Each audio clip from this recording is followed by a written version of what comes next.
സംഭവം നടക്കുമ്പോൾ മോഹൻ ബോംബെയിലായിരുന്നു എന്ന് വാദിക്കാൻ പോകണമെന്നാണ് വക്കീൽ പറഞ്ഞത്. അതിനുള്ള തെളിവുകൾ ഒപ്പിച്ചോളാമെന്ന് അയാൾ ഏറ്റിട്ടുണ്ട്. സമ്മതിച്ചു.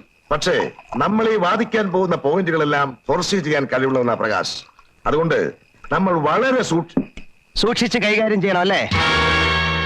പ്രകാശ് കാണിച്ച സന്മനസ്സിന് നന്ദി പറയാനാ വന്നത്. പ്രകാശ്, സത്യമായിട്ടും ഞങ്ങൾ എല്ലാം മറന്ന് ഒത്തുതീർപ്പിന് തയ്യാറായിരുന്നതാ. ഇങ്ങനെയെല്ലാം വരും. മിണ്ടിപ്പോകരുത്. ഇതാണോ നിങ്ങൾ പറഞ്ഞ ഷോക്കുകൾ? കണക്കുകൾ തീർക്കാൻ എനിക്കും അവകാശമുണ്ട്. മറക്കണ്ട, പേടിക്കണ്ട. വയലൻസ് അല്ല ഞാൻ പഠിച്ചിട്ടുള്ളത്. അത്ര പെട്ടെന്ന് നിങ്ങളൊന്നും മരിക്കാനും പാടില്ല. നിയമമാണ് എന്റെ ആയുധം. ഇത്രയും നാൾ നിങ്ങളെ രക്ഷിച്ചുകൊണ്ടിരുന്ന അതേ നിയമം കൊണ്ട് തന്നെ ഞാൻ നിങ്ങളെ ശിക്ഷിപ്പിക്കും. നമ്മുടെ ബാറ്റിൽ ഇപ്പോഴാണ് തുടങ്ങാൻ പോകുന്നത്. ഈ നിയമയുദ്ധത്തിൽ പരമാവധി ശിക്ഷ നിങ്ങൾക്ക് ഞാൻ വാങ്ങിത്തരും. അതുവരെ എനിക്ക് വിശ്രമമില്ല. ഇതെന്റെ പ്രതിജ്ഞയാണ്. It's my pledge. പിന്നെ ബോംബെയിൽ നിന്നും ഡൽഹിയിൽ നിന്നും അഡ്വക്കേറ്റ്സിനെ വരുത്തി എന്നെ ഭയപ്പെടുത്താൻ നോക്കണ്ട. നിയമത്തിന്റെ കളി വളരെയധികം കളിച്ചിട്ടുള്ളവനാണ് ഞാൻ. I know how to fight and win this case. This is my challenge.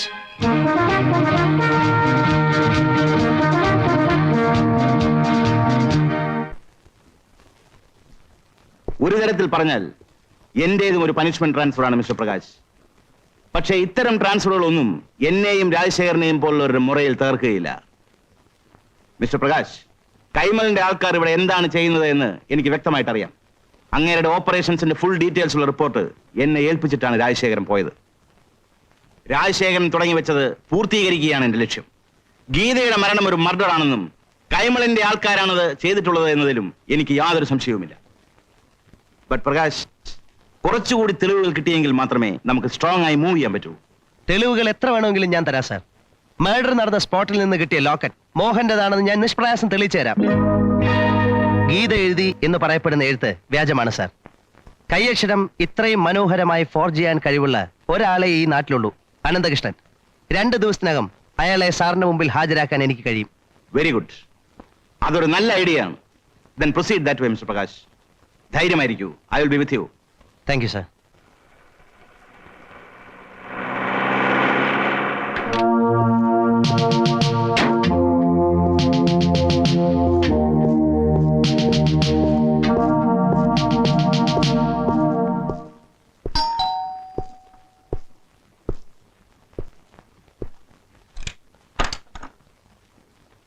I am Nambiar, Superintendent of Police. എന്താ? ഗീതയെ കൊന്ന കുറ്റത്തിന് നിങ്ങളെയും മകനെയും അറസ്റ്റ് ചെയ്യാനാണ് ഞാൻ വന്നത്. സാർ? യെസ്. വണ്ടിയിൽ കയറ്. വണ്ടിയിൽ കയറാൻ. എന്നെ അറസ്റ്റ് ചെയ്യാനായിരിക്കും ഇത്രയും പാടുപെട്ട് നിനക്ക് ഇങ്ങോട്ട് ട്രാൻസ്ഫർ ആക്കി. ചുമ്മാ ഒരു തമാശ പറഞ്ഞു നോക്കിയല്ലയോ ചേട്ടാ. അപ്പോ എവിടം വരെയൊക്കെയായ കാര്യങ്ങൾ? എല്ലാം മംഗളമായി വരുന്നുണ്ട്. നമ്മൾ ആ ഡോക്ടർക്ക് കൊടുത്ത കാശിന് പ്രയോജനമുണ്ടായി. 100% ആത്മഹത്യയാണെന്നാണ് പോസ്റ്റ്മോർട്ടം റിപ്പോർട്ട്. Very good. പിന്നെ ആ ലോക്കറ്റിന്റെ കാര്യം? ഇപ്പോ തെളിവായി കസ്റ്റഡിയിൽ ഇരിക്കുന്നത് ഡ്യൂപ്ലിക്കേറ്റ് ലോക്കറ്റ്. ഇതാ മോഹന്റെ ലോക്കറ്റ്. തൽക്കാലം ഇത് എന്റെ കയ്യിൽ തന്നെ ഇരിക്കട്ടെ. ഓരോ അഡ്ജസ്റ്റ്മെന്റിനും തന്നെ ഞാൻ പ്രത്യേകം കാണുന്നുണ്ട്. കണ്ടിരിക്കണം. അതിലെന്തെങ്കിലും കുഴപ്പം വരുമ്പോഴാ എന്റെ സ്വഭാവം മാറുന്നത്. പിന്നെ ആ കള്ളെഴുത്ത് എഴുതി അനന്തകൃഷ്ണനെ 2-3 മാസത്തേക്ക് എങ്ങോട്ടെങ്കിലും മാറ്റുന്നത് ആ ബുദ്ധി. എന്റെ ഊഹം ശരിയാണെങ്കിൽ അവനെ തപ്പി ഇറങ്ങിയിരിക്കുക പ്രകാശ്. അത് ഞാൻ നോക്കിക്കോളാം.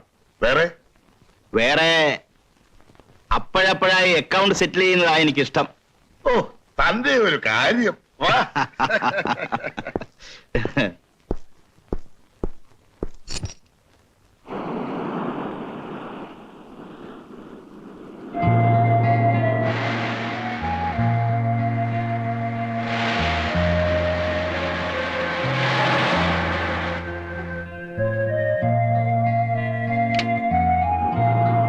Good evening, Prakash. Good evening, sir.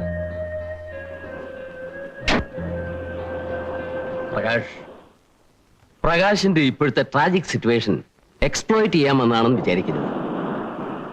നിങ്ങളുടെ ഗോഡ്ഫാദറിന്റെ ലേറ്റസ്റ്റ് നീക്കങ്ങളെ കുറിച്ച് അറിഞ്ഞിരിക്കുമല്ലോ. ആ SP നമ്പ്യാർ അവരുടെ ഏജന്റ് ആയിരിക്കുമെന്ന് സ്വപ്നത്തിൽ പോലും ഞാൻ. നമ്പ്യാരേക്കാൾ കൂടിയ പല പോലീസ് ഓഫീസേഴ്സും ഇന്ന് കൈമളുടെ പോക്കറ്റിലുണ്ട്. ഞാൻ മിസ്റ്റർ പ്രകാശിന്റെ കഴിവ് കുറച്ച് കാണുകയല്ല. ബട്ട് ഐ ഫീൽ ഇന്നത്തെ നിലയ്ക്ക് പ്രകാശിനെ അവരെ ഒറ്റയ്ക്ക് നേരിടാൻ പ്രയാസമായിരിക്കും. നമ്മൾ ഒന്നിക്കാൻ ഇതിലും നല്ലൊരു അവസരം വന്നു തരാനില്ല. ഇപ്പൊ നമ്മുടെ രണ്ടുപേരുടെയും കോമൺ എനിമിയാണ് കൈമൾ. അയാളുടെ തകർച്ച കണ്ട് ഏറ്റവും കൂടുതൽ സന്തോഷിക്കുന്ന ആൾ ഞാനായിരിക്കും. നമ്മൾ യുണൈറ്റ് ചെയ്താൽ we can see that Kaimal is reduce to a big zero. ഒരു രക്തച്ചൊരിച്ചിലില്ല റിവഞ്ച് എടുക്കുന്നതിലാണ് നമ്മുടെ കഴിവിരിക്കുന്നത്. സാർ ഉദ്ദേശിക്കുന്നത്? വരും.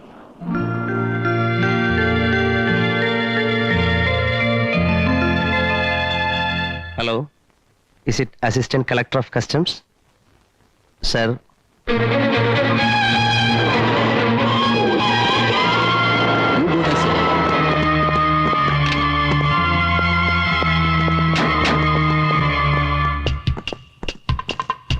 മിസ്റ്റർ, നിങ്ങളൊന്ന് പുറത്തു നിൽക്കണം. ഞങ്ങൾക്ക് ഇവിടെ ഒന്ന് പരിശോധിക്കണം.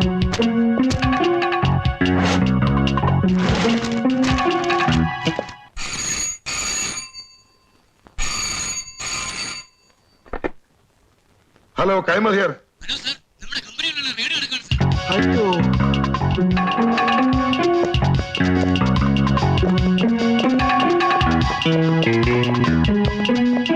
ആ ഫയൽസ് എല്ലാം ഒന്ന് കാണണം. നിങ്ങളാരാ?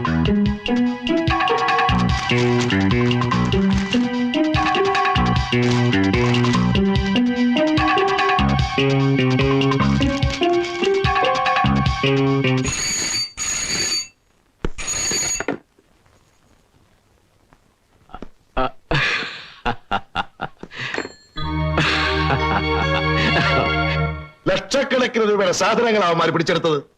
ഇനി ഇപ്പൊ കേസ് പറയാനും കുറെ ചെലവാകും. എടോ, കാശ് നമുക്ക് നാളെ ഉണ്ടാക്കാം. എന്റെ പേടി അതല്ല. നമ്മൾ തമ്മിലുള്ള എല്ലാ ബന്ധവും മുഖ്യനറിയാം. ഇനി ഇതിന്റെ പേരിൽ മന്ത്രിസ്ഥാനം വല്ലതും പോയാൽ അതോടെ നമ്മുടെ എല്ലാ കളികളും തീരും. കയ്യും കണക്കുമില്ലാതെ ജിക്ക് കാശ് വാരി എറിയുന്നുണ്ട്. കിട്ടിയ ചാൻസില് നമ്മളെ ഷെഡിലാക്കാൻ അയാളുടെ നീക്കം. നമ്മുടെ കൺസേൺസ് റെയ്ഡ് ചെയ്യിച്ചതിന് പ്രതികാരമായി നമ്മളും ജി കെയുടെ ഓപ്പറേഷൻസിനെ കുറിച്ച് അധികാരികൾക്ക് വിവരം ചോർത്തി കൊടുക്കണം. പരസ്പരം വെട്ടി മരിക്കാമെന്നല്ലേ?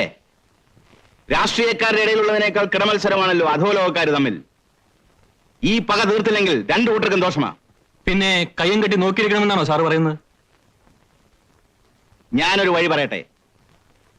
സാറ് മനസ്സ് വെച്ചാൽ ജി കെയെ കൂടി നമ്മുടെ ക്യാമ്പിലേക്ക് കൊണ്ടുവരാൻ പറ്റും.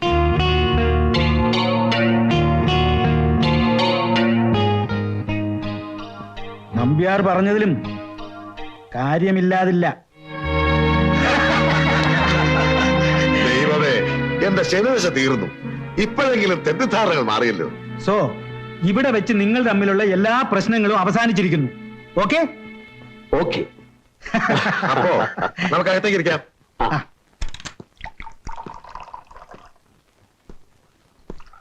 ഏതായാലും നിങ്ങളെ ഞാൻ സമ്മതിച്ചു തന്നിരിക്കുന്നു. ആ ശ്യാം പ്രകാശിന്റെ മുമ്പിൽ വളരെ ക്ലീൻ ആയിട്ടുള്ള ഒരു മാന്യന്റെ രൂപത്തിലല്ലേ നിങ്ങൾ അവതരിച്ചത്. ആ ഇമേജ് അങ്ങനെ തന്നെ ഇരിക്കട്ടെ. അത് വെച്ച് നമുക്ക് പലതും ക്യാഷ് ചെയ്യാൻ പറ്റും. എന്റെ സെന്റിമെന്റൽ അപ്രോച്ചിൽ വീണ് കിടക്കുക പ്രകാശ്. ഇപ്പൊ അവനെ ഏത് കുഴിയിൽ ചാടിക്കാനും എന്നെ കൊണ്ട് പറ്റും. എന്താ അതുപോലെ? കളിക്കും. അറ്റ്ലീസ്റ്റ് മോഹന്റെ കല്യാണം കഴിയുന്നത് വരെയെങ്കിലും നമ്മൾ വളരെയധികം ശ്രദ്ധിച്ചേ പറ്റൂ. അങ്ങനെ താൽക്കാലികമായി എന്തെങ്കിലും വഴി കണ്ടതുകൊണ്ടായില്ല. അത്ര പെട്ടെന്ന് കെട്ടടങ്ങുന്നതല്ല പ്രകാശിന്റെ പ്രതികാരം. പാർട്ടിയിൽ നിങ്ങളോട് ശത്രുതയുള്ള ഒരു പ്രബല ഗ്രൂപ്പ് പ്രകാശിന്റെ സപ്പോർട്ടിനെത്തുന്നതായിട്ടാണ് ഞാൻ അറിഞ്ഞത്. പ്രകാശിന്റെ കയ്യിലുള്ള റെക്കോർഡ്സും ഡോക്യുമെന്റ്സും ശത്രുക്കളുടെ കയ്യിൽ അകപ്പെട്ടാൽ അതോടെ നമ്മളുടെ എല്ലാ കളികളും അവസാനിക്കും. ഐ നോ, വളരെ സീരിയസ് ആയ ഒരു പ്രശ്നമാണത്. Especially we have to keep in mind that Shyam Prakash is a legal wizard. നിങ്ങളെല്ലാവരും കൂടി സഹകരിച്ചാൽ പ്രകാശിനെ എന്നേക്കുമായി ഒഴിവാക്കാനുള്ള വഴി ഞാൻ കണ്ടിട്ടുണ്ട്. നോനോ, ഈ അവസരത്തിൽ പ്രകാശിനെ കൊന്നാൽ നാച്ചുറലി നമ്മളെ ആവും ആദ്യം സംശയിക്കുക. അതിനി അല്പം പോലും ലൂപ്പ് ഹോൾ ഇല്ലാത്ത ഒരു മർഡർ ആയിരുന്നാ കൂടി. ഇപ്പോ തന്നെ മുഖ്യന്റെ ആൾക്കാർ എനിക്കെതിരായി തിരിഞ്ഞു തുടങ്ങിയിട്ടുണ്ട്. അതിന് പ്രകാശിനെ കൊല്ലണമെന്ന് ആര് പറഞ്ഞു? പിന്നെ